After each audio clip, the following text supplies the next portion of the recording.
नमो विष्णुपादाय कृष्णप्रेष्ठाय भूतले श्रीमते भक्तिवेदांत स्वामिन इति नामिने नमस्ते सारस्वती गौरवाणी प्रचारिणे निर्विशेषा शून्यवादी पाश्चात्य देश तारिणे जय श्री कृष्ण चैतन्य प्रभु नित्यानंद श्री अद्वैत गदाधर श्रीवासादि गौर भक्त वृंदा।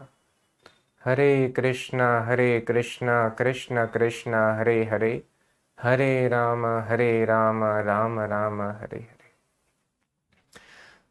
A very warm welcome to all of you. We have all gathered on this virtual platform to understand something which is very, very real.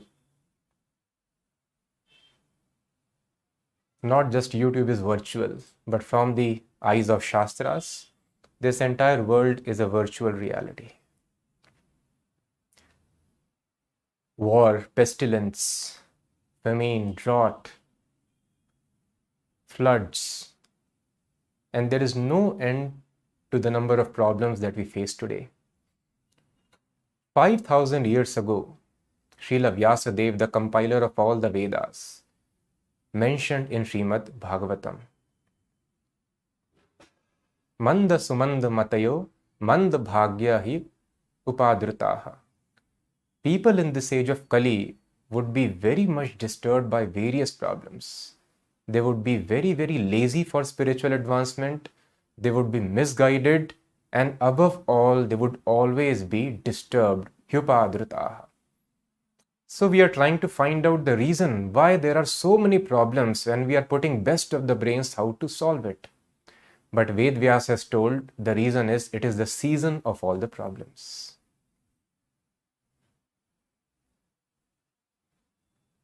Kali Yuga, by the name itself, it means an age of quarrel and hypocrisy. So what is the solution? Is there none? No, that definitely. We have to know there is a very simple solution. Ved Vyasa has mentioned again in Srimad Bhagavatam. Shukdev Goswami is explaining to Maharaj Parikshit, Kaler dosha nidhe rajan asti hi eko mahan gunaha. Although Kali Yuga is an ocean of faults, but there is one great advantage. What is that great advantage? The great advantage is Kirtanad eva Krishnasya mukta sangah param rajet. Simply by following this one process, all the problems can be solved immediately. What is that simple process? Kirtanad eva Krishnasya mukta sangah param rajet. Krishna Kirtan. Kirtan means to chant the names of Krishna, qualities of Krishna, either to sing it or to describe the signs of Krishna. This is called Kirtan. Simply by doing Krishna's Kirtan, Kirtanadev Krishnasya Mukta Sangha Param Vrajet, a person is able to completely solve all the complications of this age. That is why Srimad Bhagavatam further states those people who are wise, who are very learned, they actually worship this age of Kali. So to start this Sankirtan movement, Lord Krishna appeared in the form of Lord Chaitanya 500 years ago. He inaugurated and widely distributed the holy names of Krishna through his Sankirtan movement. But the age of Kali was very, very strong. Even though Lord Chaitanya proclaimed Prithvi te aache yat nagradigram sarvatra prachar hoibe mora naam. On every town and village, as many towns and villages are there on the surface of globe, people would be chanting and hearing my name. And the great saint Namalvar in Divya Prabandha also says, Poliga, Poliga, Poliga, victory, victory, victory. All the inauspiciousness of the living entities is destroyed. People are no more going to hell. Yamaraj has got no work to do. Why this is happening? Because an increasing number of devotees of Lord Vishnu, they are chanting, singing his names, dancing and playing on the musical instruments. So the age of Kali ceases to have any effect. But the Sankirtan movement almost vanishes. By the end of the 18th century, it is gone. the age of Kali shows its effects again. The topmost confidential science of devotional ecstasy is misrepresented as some sentimental religion. Lord Chaitanya explained God cannot be understood merely through the scriptures. Pure devotion is required. So people started neglecting all the scriptures and started shedding artificial tears without knowing even the basics of science of God. And what remained as Chaitanya's movement were a bunch of sentimentalists with no practical science and understanding of God. But two powerful sons arose. Two great stalwart Vaishnavas, associates of Lord Chaitanya, appeared as Srila Bhaktivinoda Thakur and his great son, Srila Bhakti Siddhanta Saraswati Thakur. And both of them, they again revived the scientific basis of Krishna consciousness, established this Sankirtan mission, and Bhaktivinoda Thakur, although he was a grahastha, but he was very, very efficient. Even though he was attending his court duties, he had a large family, but he was able to preach very nicely. Prabhu, this can be switched off and you can avoid this. Sorry. Yes, thank you. So although Bhaktivinoda Thakur was very, very busy in his duties, he tried to preach Krishna consciousness. And at some point of time, even though Bhaktivinoda Thakur was magistrate, very efficient, very erudite scholar, pure devotee of Krishna, but he expressed his helplessness. I am not qualified to fulfill this prophecy of Lord Chaitanya that in every town and village, the name of Krishna, Lord Chaitanya should be spread. So he requested Lord Krishna, Lord Gauranga, please send somebody from your personal associates to do this task. So this is all humility of a Vaishnava. Vaishnava is all powerful. Srila Prabhupada later explained, Bhaktivinoda Thakur could have single-handedly finished the entire mission. Each and every devotee of Lord Chaitanya is so powerful that they can deliver an entire universe on their own. So this can be compared to the mood of Advaitacharya. Who is Advaitacharya? None other than Lord Vishnu himself. Advaitacharya also expressed his helplessness in delivering people, eradicating the influence of Kali Yuga. So he told, my dear Lord, you only have to descend. And Advaitacharya worshipped, and he was, with his ardent prayers, it was that Lord Krishna incarnated in the form of Lord Chaitanya. So Advaitacharya is Lord Mahavishnu himself. He can make everybody devotee, deliver all the universes, but this is the mood of devotee. Depending on Krishna's plan, they take a humble position at times. Krishna has his own plan. He wants to engage some of his intimate associates in doing a particular Leela and pastime. Why this Leela happens? So this is reciprocation from Krishna. Just like pure devotee of Krishna has no other business than to glorify Krishna, similarly, Krishna also has got no other business than to glorify his pure devotee. In the 11th chapter, when Arjuna was displayed the universal form, Lord Krishna explained to Arjuna, see, everybody is killed. So even if you do not fight, nobody is going to go unhurt from this battlefield. So, nimitta matram bhava sabya sachin. If you want credit, you can do so. So how much ever we may try hard, nobody will be able to eradicate the influence of Kali Yuga. The problems will remain. And the Sankirtan movement will spread, but those who are wise, they try to act as instrument in the hands of God, and thus they get all the credit. So Krishna, out of his affection, he wanted to make Arjuna famous. Although he was less powerful as compared to very, very strong opponents on the other side. He was like a small fish, and they were huge sharks. But Krishna showed, if you become my devotee, then what is your life? And Arjuna was thus glorified. So Lord Krishna had a special plan here. So Bhaktivinoda Thakur, in all humility, he prayed for Lord Chaitanya's personal associate to come and establish this Sankirtan mission again. Preach far and wide Krishna consciousness. So Bhakti Siddhanta Thakur came. Bhakti Siddhanta Maharaj, Bhaktivinoda Thakur kept on pushing this mission. and very well knowing that it is Lord Chaitanya's desire that now, so long this message was limited to this portion, it should reach the West. So he sent his disciples, and after a long but not very successful tenure, his stalwart sannyasi disciples came back. Nevertheless, not being disappointed, Srila Bhaktisiddhanta Saraswati Thakur had strong faith, implicit faith in the words of Lord Chaitanya. Prithvi Teyache Yat Nagradigram, on every town and village Sankirtan movement has to spread. With a strong faith in the words of his father, who was also his preceptor and grand spiritual master, Bhaktivinoda Thakur told, very soon I see that people all across the world, the French, the Germans, the Russians, the English, the Americans, they are holding banners in their hand and they are chanting the names of Krishna, playing Mridanga and Kartal. They are raising Sankirtan throughout the streets of the entire world. Very soon that day is going to come. So Bhaktisiddhanta Maharaj told, even though they are not very successful, but I have a prophecy. How much ever time it may take, sooner or later, one of my disciples will cross the ocean and bring back the whole world. This is what he said. And everybody was wondering, who is that person?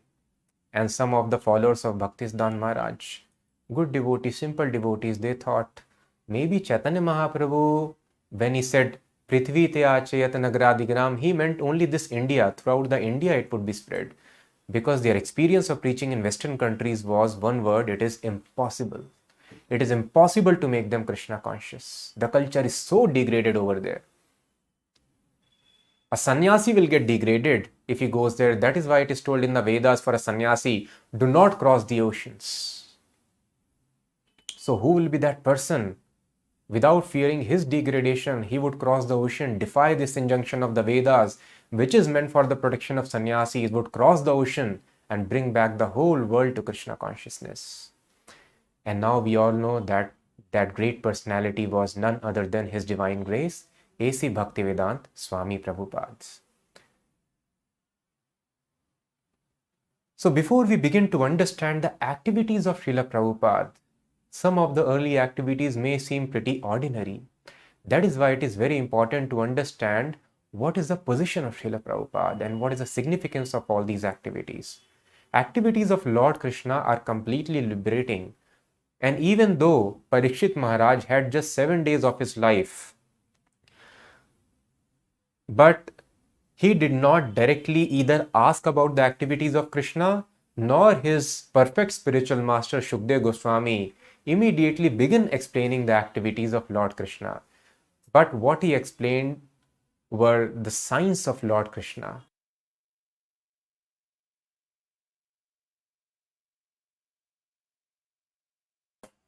Maintenance of this world and the destruction of this world. How so many planets, innumerable universes are being maintained. And when a person understands, oh, how difficult it is, how wonderful, amazing it is.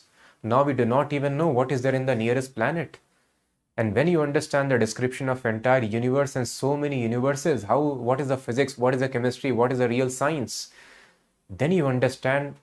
Just Prabhupada told, you tell God is great, but you have to know how great God is, then you will surrender to God. So thus, it is told in the scriptures, any kind of activity of this world, if you become attached to them, any kind of sense object, either vision, sound, any kind of pleasure sensation, it entangles us in this material world. But Mahat Sevam Dwaram Ahur Vimuktehi. The same attachment, when it is dovetailed for the pure devotee of Krishna, it immediately liberates a person. So we would have heard many, many dramas, many, many biographies, many, many stories. All such stories, biographies, dramas, they are entangling. They hold a person's attention to this material world, which is a temporary reality. People become elated, happy at times, and remain stressed out most of the times. But everything goes in vain. People leave the body, pick up another body, and the suffering continues. And the quick fix solution, simple solution to come out of it is simply attaching oneself to the activities of a pure devotee. As a person who is dreaming, he gets in contact with any sound which is coming from the real world, he immediately wakes up. And all the problems of the dreams are solved immediately. In a similar fashion, if we are able to absorb ourselves and meditate on the pastimes of Lord Krishna or his pure devotee, immediately the door to liberation opens and all the problems of life are solved. This is Bhakti Yoga. It is so simple. But the one which is very important qualification of Bhakti Yoga, which is very, very difficult to have, is the association of pure devotee. And that is what we are going to have over these 30 days every day till Janmashtami. So let us start understanding the activities of Srila Prabhupada, knowing although externally it may appear just the same, just like Lord Krishna's dance with the gopis appears like any other mundane dance, but all these affairs are not mundane. If a person is able to absorb himself or herself in these activities, the door to liberation is opened. So let us try to hear attentively and meditate on these activities.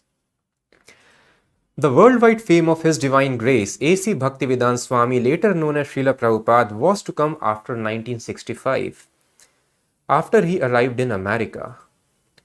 Before leaving India, he had written 3 books. In the next 12 years, he was to write more than 60. Before he had left India, he had initiated 1 disciple.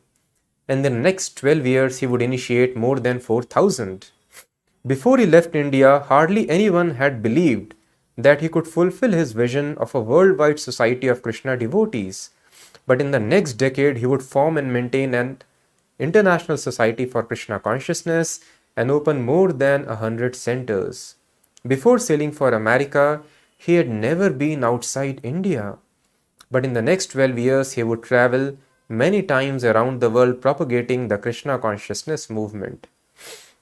Although his life's contribution may appear to have come in a late burst of revolutionary spiritual achievements, the first 69 years of his life were a preparation for those achievements. And although to Americans Prabhupada and his teachings were an unknown sudden appearance, he looked like a genie that popped out of Aladdin's lamp. He was the stalwart representative of centuries-old cultural tradition. So this is very important. What is the meaning of this centuries-old cultural tradition which is mentioned here?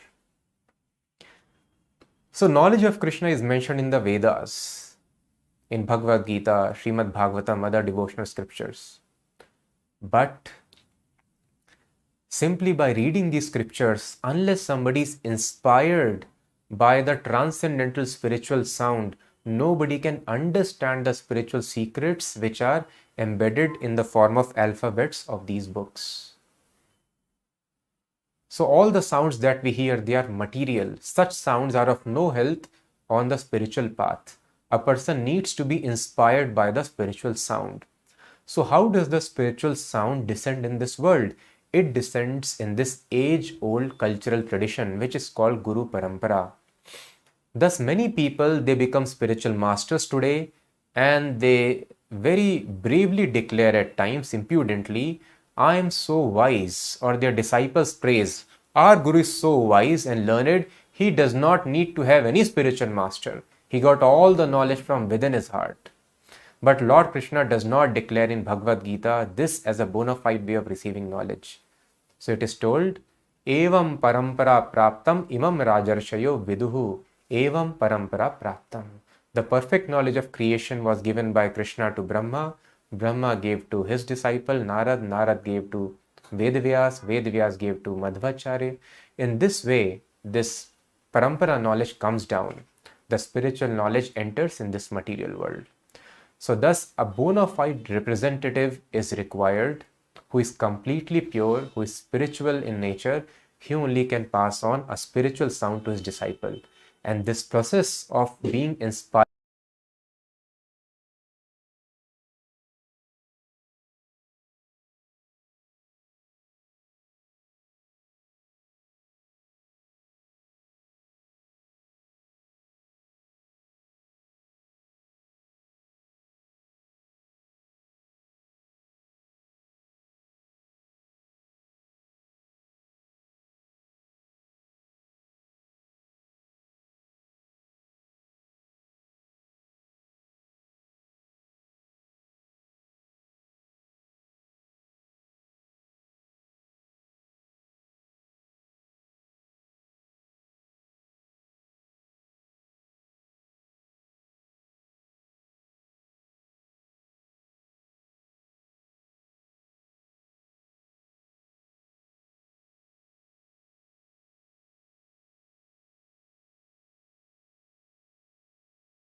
Hare Krishna, Hare Krishna, Krishna Krishna. People must be writing in chat, no? Or do you...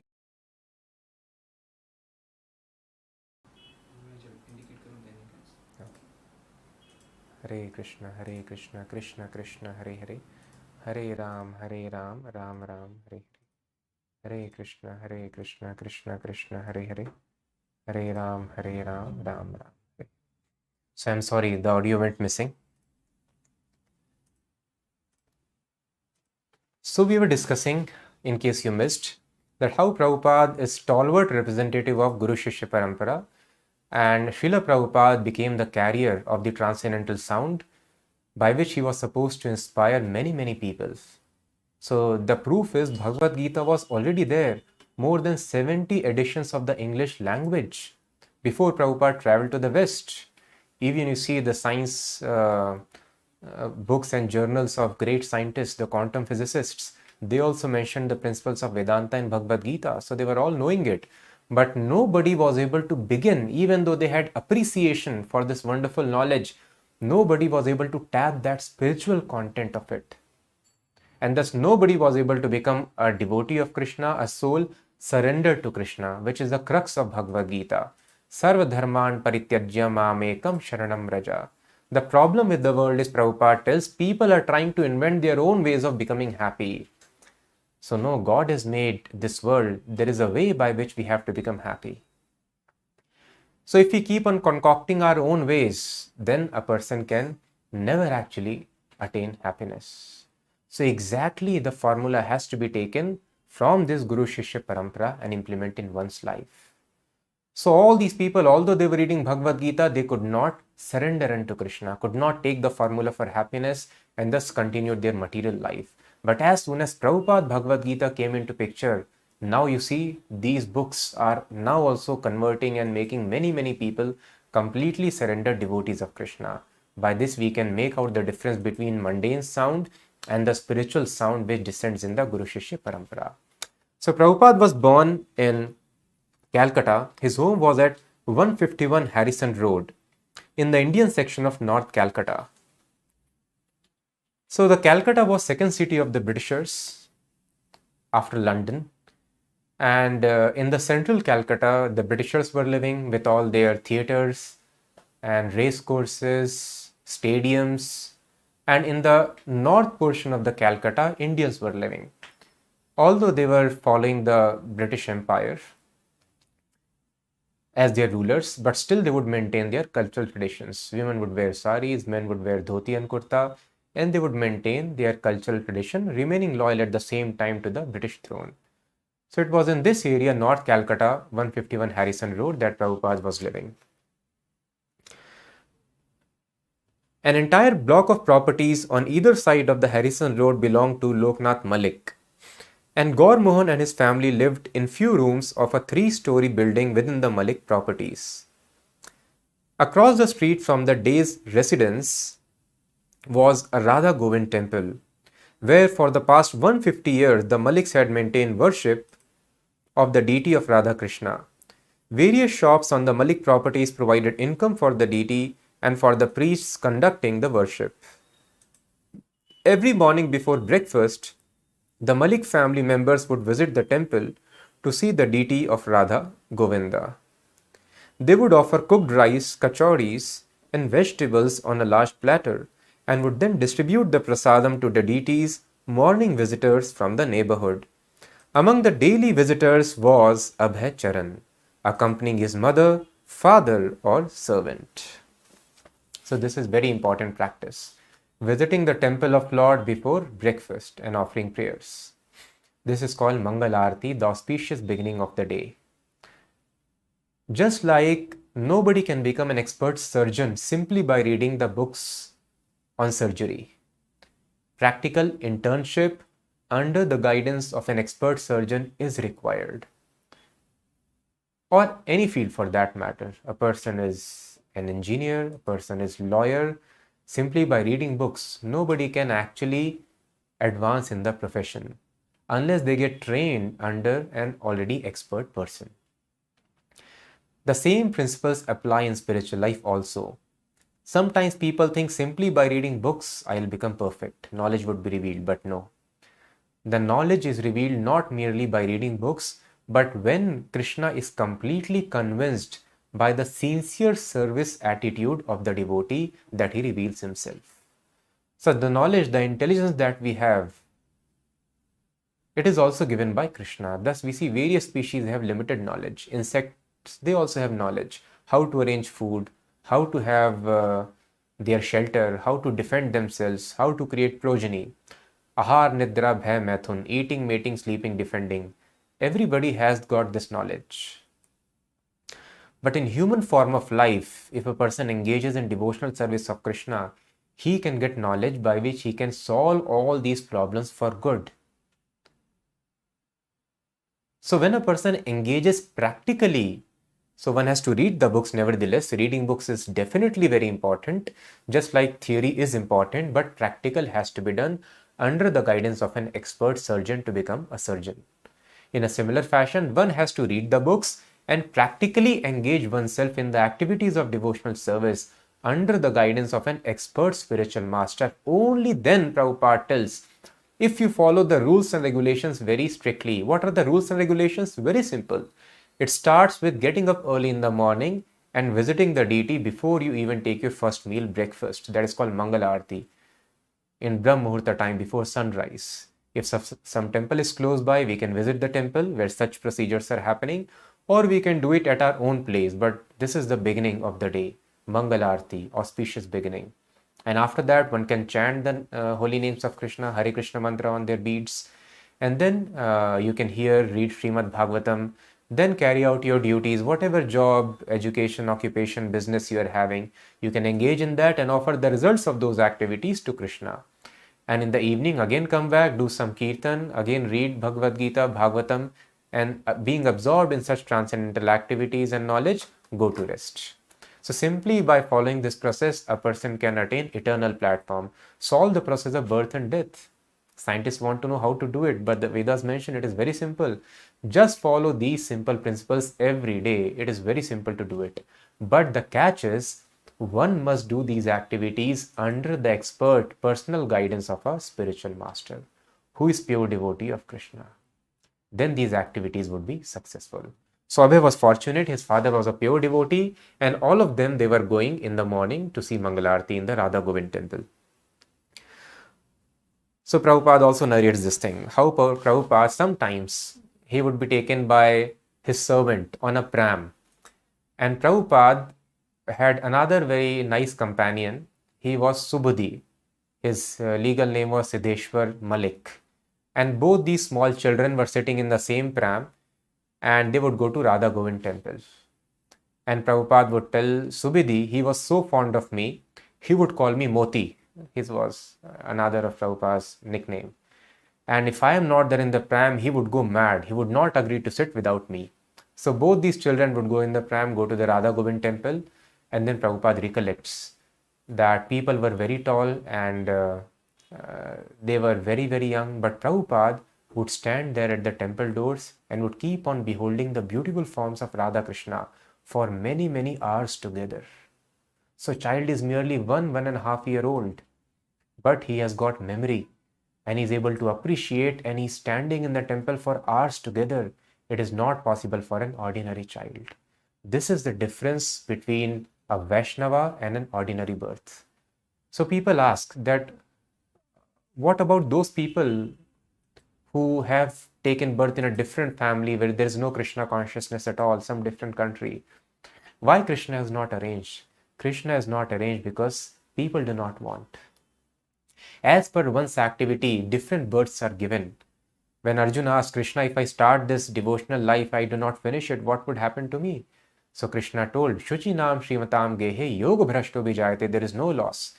If a person's yoga practice remains unfinished, he takes birth either in a very rich family, Srimatam Gehe, Gehe means house of a very rich man, so that he doesn't have to waste time for earning livelihood, he can focus on Krishna consciousness. Or Shuchinam, very pure Brahmana family, which is full of knowledge and purity. And if a person is very, very advanced, or he is Nitya Siddha.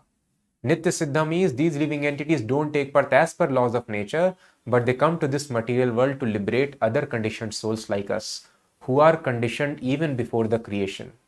We are called Nitya Baddhas.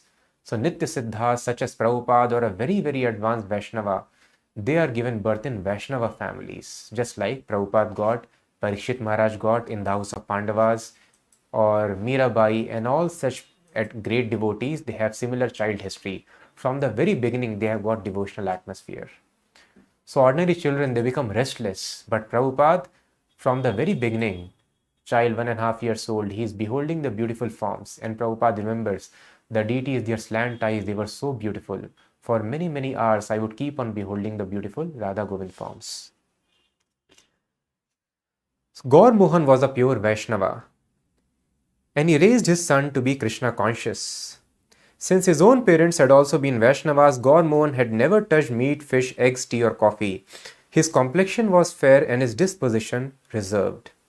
At night, before locking his cloth shop, he would set a bowl of rice in the middle of the floor to satisfy the rats. So if the rats are given a bowl of rice, then they would not bite the clothes. He was a cloth merchant. So rats are satisfied by taking that rice in the bowl. This was his practice. He would lock the shop. On returning home, he would read from Chaitanya Charitamrita and Srimad Bhagavatam, the main scriptures of Bengali Vaishnavas. So this is how our lifestyle should be. Chanting on his japa beads and worship the deity of Lord Krishna. He was gentle and affectionate and would never punish Abhay. Even when obliged to correct him, he would first apologize.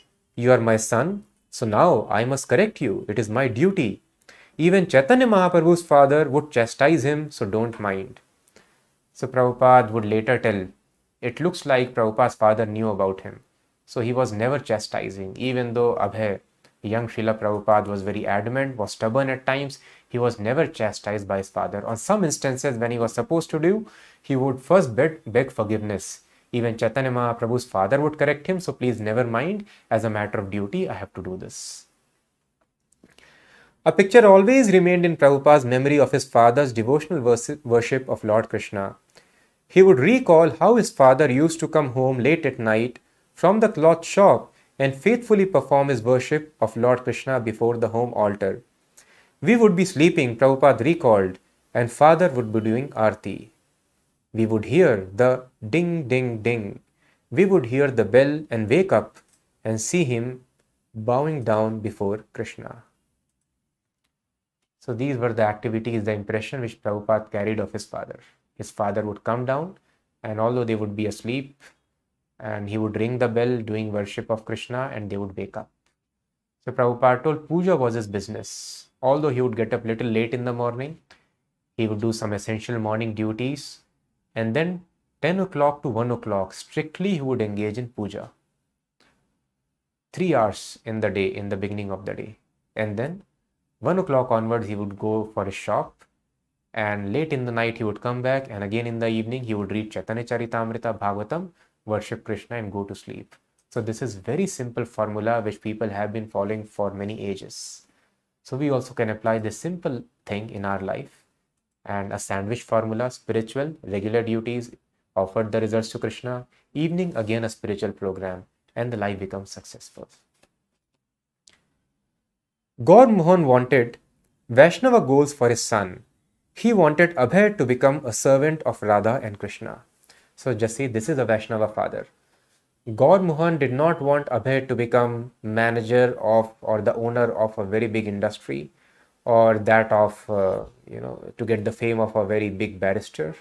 Prabhupada's arrangement was there to go to the West, but he told, no, I don't want him to do that. I want him to become a servant of Radha and Krishna. And to that end, he educated his son, gave him all the required material support and education, but ultimately so that he can become servant of Radha and Krishna. He wanted Abhay to become a servant of Radha and Krishna, to become a preacher of Bhagavatam, and to learn the devotional art of playing the mridanga drum. He regularly received sadhus in his home, and he would always ask them, please bless my son, so that Srimati Radharani will grant him her blessings. When Abhay's mother said she wanted her son to become a British lawyer when he grew up, which meant he would have to go to London to study. There was such arrangement. One of the boy's uncles thought it was a good idea, but Gaurmohan would not hear of it. If Abhay went to England, he might be influenced by European dress and manner. He will learn drinking and woman hunting. Gaurmohan objected, I do not want his money. From the beginning of Abhay's life, Gaurmohan introduced his plan. He hired a professional Mridanga player to teach Abhay the standard rhythms for accompanying Kirtana. So just see, from the very early life, when it was even difficult for him to hold a Mridanga teacher was arranged by Gaurmohan Day. Rajni was skeptical. What is the purpose of teaching such a young child to play the Mridanga? It is not important. But Gaurmohan had his dream of a son who would grow up singing bhajans, playing Mridanga, and speaking on Srimad Bhagavatam. Abhay's mother Rajni was 30 years old when he was born. Like her husband, she came from a long-established Gaudiya Vaishnava family. She was darker skinned than her husband, and whereas his disposition was cool, hers tended to be fiery. Abhay saw his mother and father living together peacefully. No deep marital conflict or complicated dissatisfaction ever threatened home. This is the life of Vaishnava. So a person who is devotee, he is satisfied, he can remain happily even in household life, which is otherwise full of so many troubles and miseries. Rajni was chaste and religious minded, a model housewife in the traditional Vedic sense, dedicated to caring for her husband and children. Abhay observed his mother's simple and touching attempts to ensure by prayers and vows that he continued to live. Like Gaurmohan, Rajni treated Abhay as the pet child, but whereas her husband expressed his love through leniency and plans for his son's spiritual success, she expressed hers through attempts to safeguard Abhay from all danger, disease and death. At Abhay's birth, she vowed to eat with her left hand until the day her son would notice and ask her why she was eating with the wrong hand. When one day little Abhay asked, she immediately stopped. It had been just another prescription for his survival, since she thought that by the strength of her vow, he would continue to grow, at least until he asked her about the vow. His mother would often take him to the Ganges and personally bathe him. When he got dysentery, she cured it with hot puris and fried eggplant with salt.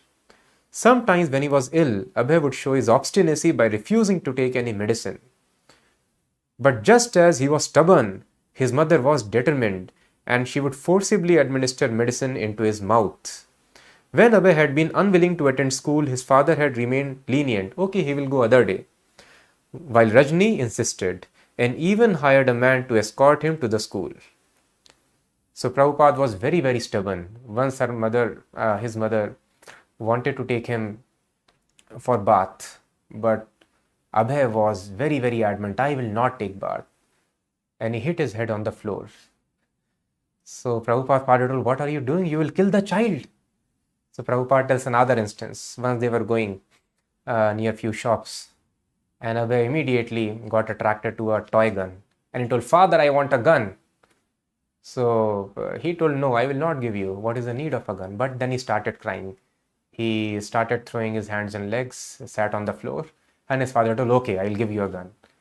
And then told, no, not one. I want two guns. So his father asked, why you want two guns? So Abhay told, one for this hand and one for this. I want two guns. So very nice and charming activities of Srila Prabhupada.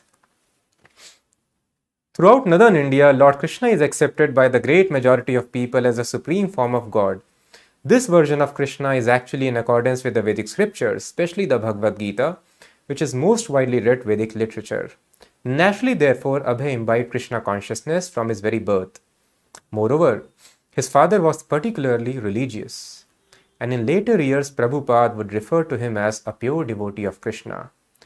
Gaurmohan used to take his son even before the child was old enough to walk to a nearby temple of Radha Krishna, known as Radha Govind Mandir. Prabhupada later recalled, as we just discussed, standing at the doorway of the Radha Govind temple, saying prayers to Radha Govind Murti for hours together. The deity was so beautiful with his slanted eyes. So even before he was old enough to walk, he was going there, and Prabhupada recollects this wonderful thing. These are the signs of Nitya Siddha. Prabhupada tells, there has never been a moment in this life when I have forgotten Krishna even for a single moment. This is the sign of a pure devotee. All the external activity could be like a materialist, but within their heart, they don't forget Krishna even for a single moment. Abhay was also enamored, not with some mundane rock and roll, some mundane sports, but what enamored Abhay was the Rath Yatra festival of Lord Jagannath held yearly in Calcutta. The biggest Calcutta Rath Yatra was held at the Radha Govind Mandir with 3 separate carts bearing the deities of Jagannath, Balram and Subhadra. So Prabhupada was very much enchanted by Rath Yatra festival. And Prabhupada also, when he was merely 6 years old, he demanded, Father, I also want a Ratha. I want to have this Rath Yatra. And then his father arranged for a cart, miniature cart, and they would paint it and arrange the canopies on top of the cart to make it look like the actual carts of Rath Yatra Puri festivals. And Abhay organized his neighbors, small children. He would request the neighborhood people, all the other mothers, that please make some special dishes.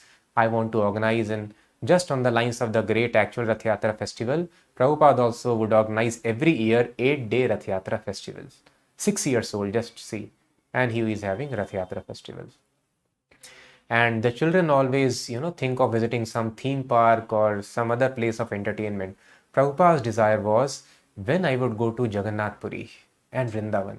So Prabhupada would sometimes go to railway station, would check the train timetable, would check the train fare.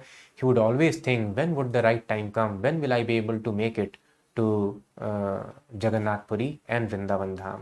These were the desires of Prabhupada.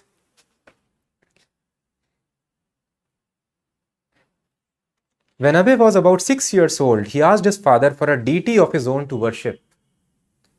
Since infancy, he had watched his father doing puja at home and had been regularly seeing the worship of Radha Govinda and thinking, when will I be able to worship Radha Krishna like this? See, so children get inspired from the parents. So it is not by chance that a person takes birth in a Vaishnava family. So Abhay was inspired, and even though he's 6-year-old child, he is thinking, when can I worship? And he demanded, my dear father, please give me also the deities, I want to worship them. Gaurmandal purchased a pair of little Radhakrishna deities and gave them to his son. From then on, whatever young Abhay ate, he would offer first to Radha and Krishna, and imitating his father and the priest of Radha Govinda, he would offer his deities a ghee lamp and put them to rest at night. So Prabhupada would later tell that all the things which I am doing now, all the things I learned from my father. Even when he was 6 years old, he was doing all these things, taking care of the deities, not eating anything which is not first offered to Radha Govinda, and would put the deities to rest at night, would worship them like the priest is worshipping in the temple. But Prabhupada told, one very special thing I learned from my Guru Maharaj, which I could not from my father, and that is publication and distribution of these transcendental literatures, these books.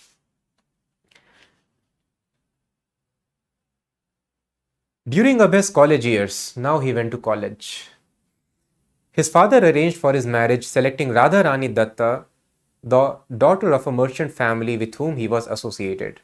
For several years, Abhay lived with his family and she with hers. So although she was very young, around 11 years, and Srila Prabhupada was around 20 plus when they got married.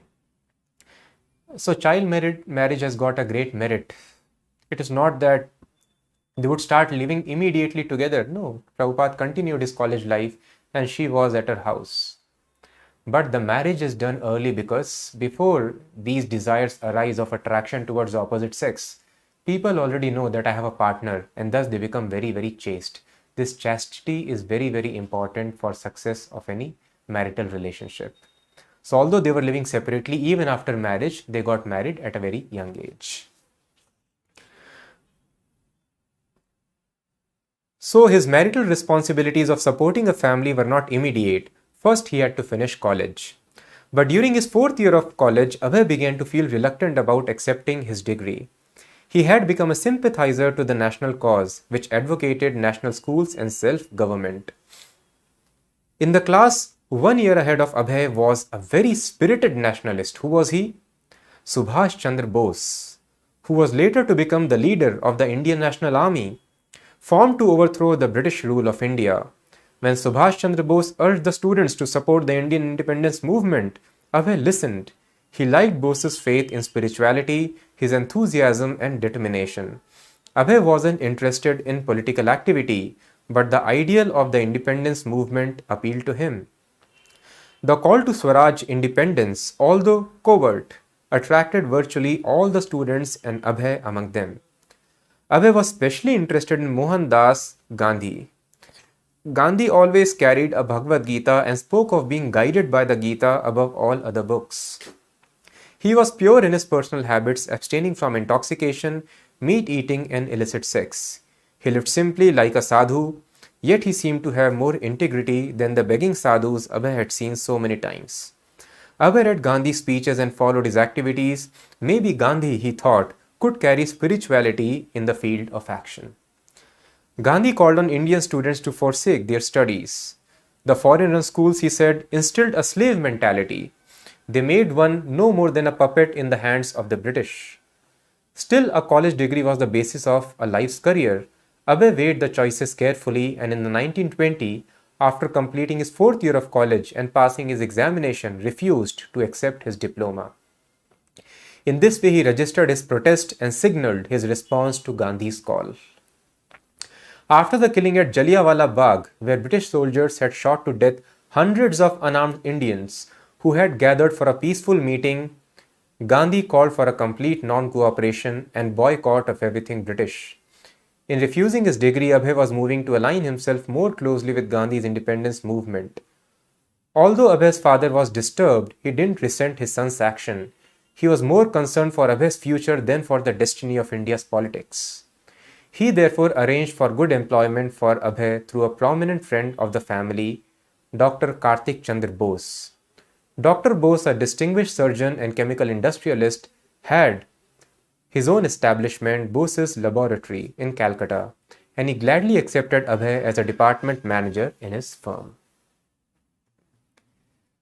So Srila Prabhupada became a Gandhian, a follower of Mohandas Karamchand Gandhi, Mahatma Gandhi, because he thought Mahatma Gandhi would be the one who would practically take the teachings of Bhagavad Gita in the field to the common people. But he was not very much satisfied with the movement. And although he was part of the Gandhian movement, he started wearing khadi clothes. Prabhupada's father was concerned about the future. He was to become a great preacher. He is supposed to establish 108 temples. He was always teaching him Mridanga. He saw him becoming a preacher of Srimad Bhagavatam. So he tried to arrange a nice means of livelihood for Abhay. Thus, he got him engaged in as a manager in Dr. Bose's laboratory. So Prabhupada narrates one very nice understanding from his work as a manager in this lab. So Prabhupada had a very, very responsible position, and Dr. Bose was treating Abhay as his own son, and the most confidential responsibilities were given to him. And although many people were contesting for the post of senior manager, Abhay was directly appointed on that post. So sometimes they became little envious of Abhay. And once Abhay escalated the issues with one of his subordinates who was not doing his work properly. And then the owner became so much disgusted with this employee, he immediately removed him from the post. Then Srila Prabhupada explained, I understood, I realized practically how it is very important to become servant of the servant, and that is the principle of Bhakti Yoga. So we have to satisfy our immediate authority. If our immediate authority is not satisfied, the proprietor of the company is naturally dissatisfied. In the same way, Prabhupada would tell, Yasya prasadat bhagvat prasado. If spiritual master is satisfied, Lord Krishna is automatically satisfied. So the very simple process of Bhakti Yoga, it begins when a person understands this fundamental principle. In order to please Krishna, to make my life successful, I have to surrender to a bona fide spiritual master and please and satisfy him by my sincere service. And not just the spiritual master, but his servants, my immediate authority. Thus Srila Prabhupada would tell, you call each other Prabhu. In our movement, we call each other Prabhu. Prabhu means master. I am your servant and you are my master. So the servant attitude is very much required to make one's life successful. So Prabhupada would tell not just that you are calling others Prabhu, but you should feelingly know that you are servant and others are your master. In this way, when a person is able to have this vision, everyone is my master, I am the servant, then a person makes very quick advancement in the spiritual life. Now we are done with the Prabhupada's pastime of his birth and college. Although these pastimes are also very, very sweet, many things we could not cover. Just few things we have discussed here. For elaborate understanding, you can refer to detailed 7 volumes of biography of Srila Prabhupada. But nevertheless, it is very, very important. Few very important things we will be discussing every day. So I request all of you to please come regularly and try to, when you go to bed, try to meditate on these pastimes so that daily if you are able to absorb yourself, it will become a natural habit. And thus you'll be always able to think of Lord Krishna and his pure devotee. Tomorrow is time for a very special topic. One of the very, very important moments in the life of a devotee is this encounter, meeting with the spiritual master. That is called second birth. First birth we have, everybody has, even animals have from biological parents. But a person who is supposed to make spiritual life perfect, he is expected to take second birth. He is supposed to become Dvija, and that happens by a spiritual master. So how Srila Prabhupada got his second birth, how he met and surrendered to his spiritual master, that we will see. Please do not miss tomorrow. So now there is a special gift for the lucky devotee today. And the special gift will be given to the devotee who gives the right answer of the question which I am going to ask. And this answer, please do not post in the live chat. This answer should be given in the comments. I repeat again.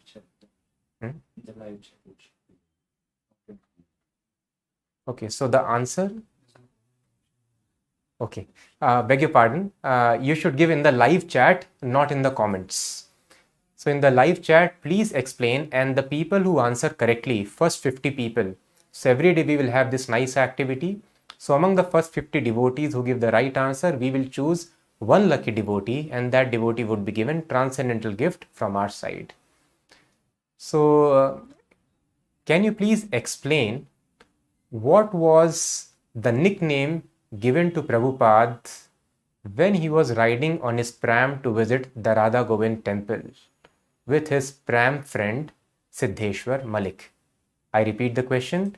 Please explain the nickname of Prabhupada which was given to him by his pram mate Siddheshwar Malik. Please post your answer in the chat box. Meanwhile, if anybody has any questions, that also you can ask, I'll be answering.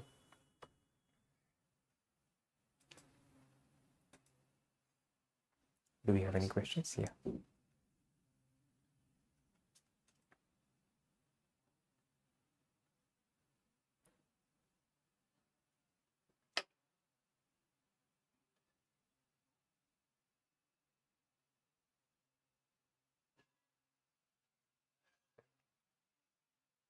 Okay, somebody is writing Nandulal. That is not the right answer.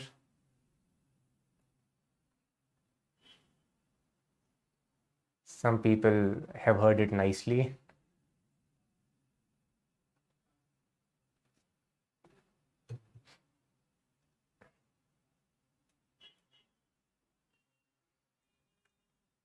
Okay. So the answer is clear now, I think. Most of you have figured it rightly. Yes, it is Moti. It is Moti. Moti means pearls. Thank you so much. Thank you so much for all the nice answers, right answers. I think we have got 50 responses. Yes, so we can take up some questions now.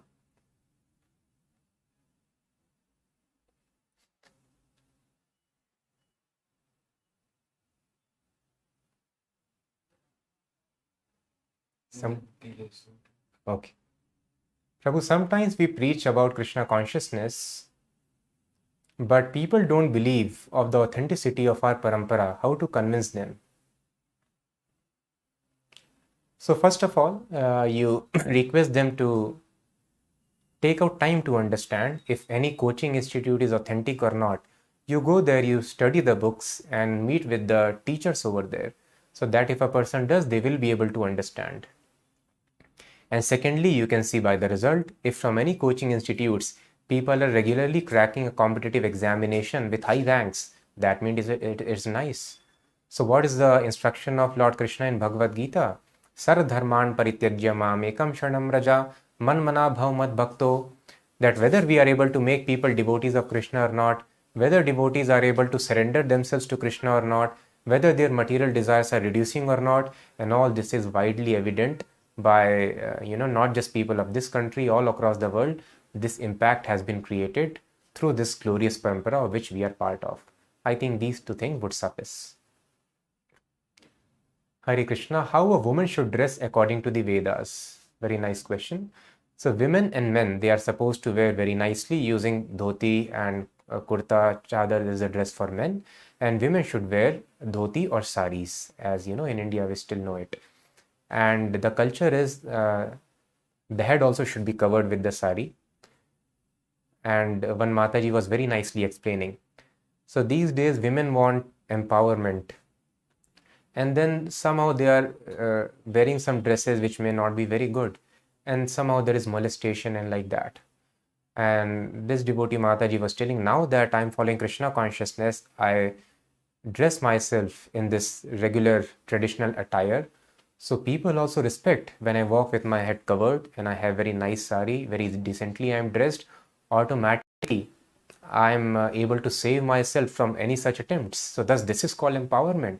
So what is empowerment? When harassment is increasing, empowerment means nobody is harassing you. And simply this nice decent sari dress gives a woman power by which she can defend herself. So this is the actual dress as per the Vedic tradition. Why are some people not ready to accept Srila Prabhupada as an authentic authority? It makes me feel bad during preaching. So that is the duty of a preacher. Preacher is supposed to educate the people. So you please become learned, and still some people would not be willing to take.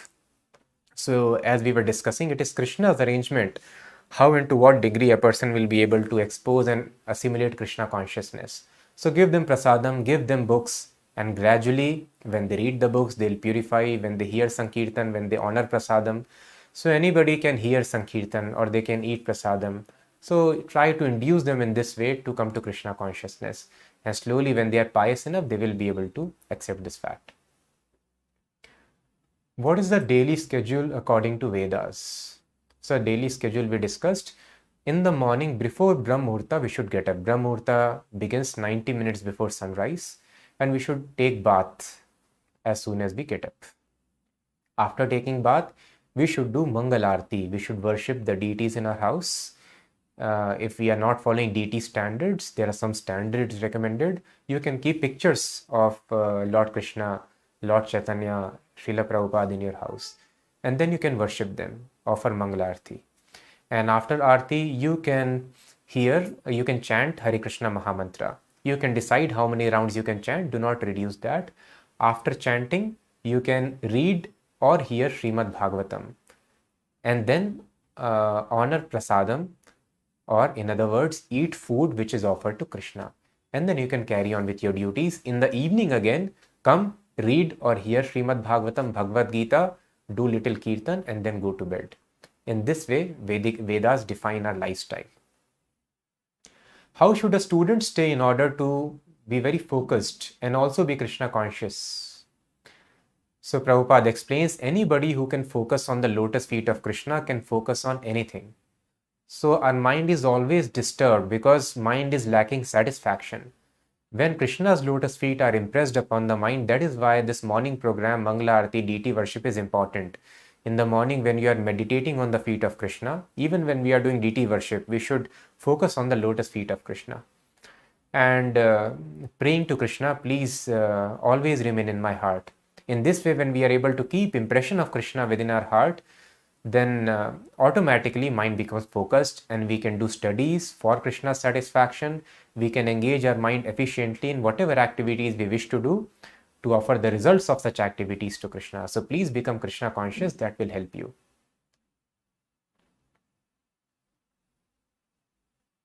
Hare Krishna Prabhuji, are Varnashrama system only for men? No, Varnashrama system is meant for everybody. Men, women, everybody has got a duty to perform, specific duty. Hare Krishna, it's mostly asked why Prabhupada did prachar in Europe, why not India? What is the answer we should give? No, this is not right. Prabhupada did prachar in India also. When Prabhupada was living, one of the biggest temples were temples of Mayapur, Vrindavan, Bombay, and Prabhupada was focusing all across the world. But specifically, Prabhupada's mission, what his Guru Maharaj gave him to preach in the Western countries. So that is why Prabhupada started with the West, but Prabhupada covered each and every continent, towns and villages. Prabhuji, what do you suggest if I chant 16 rounds at the time of Mangala Aarti and then decorate the altar and offer Darshan Aarti? Since after that I listen to Bhagavatam, after that I engage in other things. So there should be a fixed time for Aarti. You can do Mangala Aarti or Darshan Aarti. So before that time, chanting also can be done. That is also fine. Can we do chanting first and then do deity worship? Yeah, that also can be done. But as far as possible, time of deity worship should be fixed. So just like now in our temple, 4:15 in the morning, we do deity worship. But many devotees, they chant their rounds even before 4:15. So that is possible. But deity worship time is fixed 4:15. So as much as we are punctual, we are regular, and we have promptness in deity worship, to that degree we will advance. Hare Krishna Prabhuji, since there are 4 valid sampradaya for taking knowledge, how can one decide which sampradaya to follow if one has been learning from 2 or more different institutions? So Lord Chaitanya, being very merciful, he has summarized all 4 sampradayas into one, and thus he inaugurated this Sankirtan mission. So Lord Chaitanya is Krishna himself. So if a person follows Lord Chaitanya, he is perfectly following the teachings of all 4 sampradayas. And thus Bhaktivinoda Thakur also foresaw in future, and Bhaktivinoda Maharaj proclaimed the same, that I see all Vaishnava sampradayas coming together and following this path of Lord Chaitanya. So simply if we follow Lord Chaitanya, everything is successful. Thank you so much for all your nice questions. We will meet tomorrow again, and very soon we will see, we will let you know who is the lucky devotee who has got transcendental gift from our side. Let us try to meditate, sing the glories of Prabhupada. Thank you so much for hearing. We'll see you tomorrow. Hare Krishna.